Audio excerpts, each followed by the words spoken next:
পরের দাম কি আছে এক হৃদয়হীনার কাছে, হৃদয়ের দাম কি আছে? সে আছে নিজকে নিয়ে, আমি তো আপন দোষে পেলাম শুধু অথই যন্ত্রণা। এক হৃদয়হীনার কাছে হৃদয়ের দাম কি আছে? এক হৃদয়হীনার কাছে হৃদয়ের দাম কি আছে?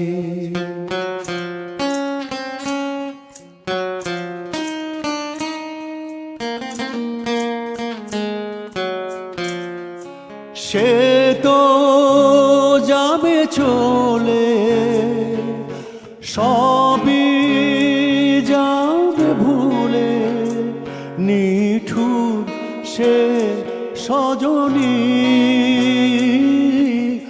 আমি যাব কেঁদে তারই সেধে সেধে, জেগে শুধু রজনী।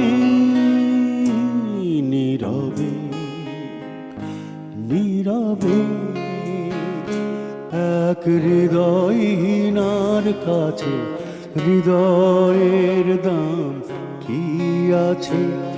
এক হৃদয়হীনার কাছে হৃদয়ের দাম কি আছে? আমি না এই গানটা যখন প্রথম শুনছি তখন আমি খালি ভাবতাম যে একজন মানুষ কি করে এত ভালো একটা গান গায়। আমি অবাক হয়ে যাচ্ছিলাম যে রফিক ভাই এত মানে দরদ দিয়ে গানটা গাইলেন, আমি ইমোশনাল হয়ে যাচ্ছিলাম।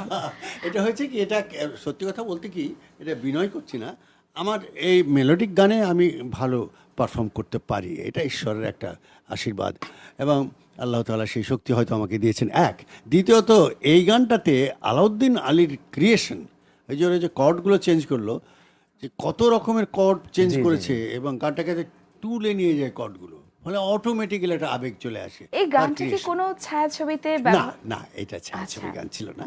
তা আমার শুরুটা এরকমই ছিল, এই ধরনের গান যখন এক হৃদয়হীন হয়, তার আগে ওই যে গানটা লাখি আখান্দ আমার খুব বন্ধু, প্রিয় বন্ধু, এবং একসঙ্গে আমরা স্বাধীন বাংলা বেতার কেন্দ্রে ছিলাম। ওর মতো ট্যালেন্টেড লোক তো খুব কম এসছে আমাদের দেশে। তো ওর একটা গান দিয়ে আমার পরিচিতি পায়, সেটা হলো তোমাকে যেন ভুলে না যায়। তা আমি একটু গেইনি, তুমি এফএম এর ধরো তো।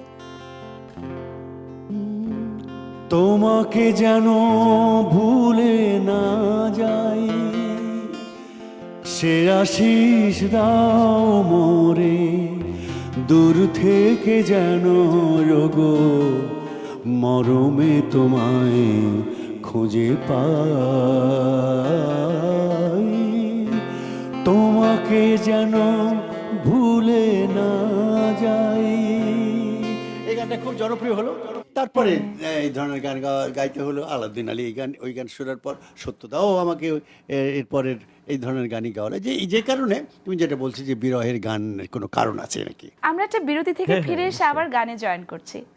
দর্শক, আমরা গান শুনছিলাম, আমরা আরো গান শুনবো, তবে সময় হয়ে গেছে ছোট একটি বিজ্ঞাপন বিরতির। কোথাও যাবেন না, ফিরছি এক্ষুনি। আপনারা দেখছেন sunrise beverage presents melody moments.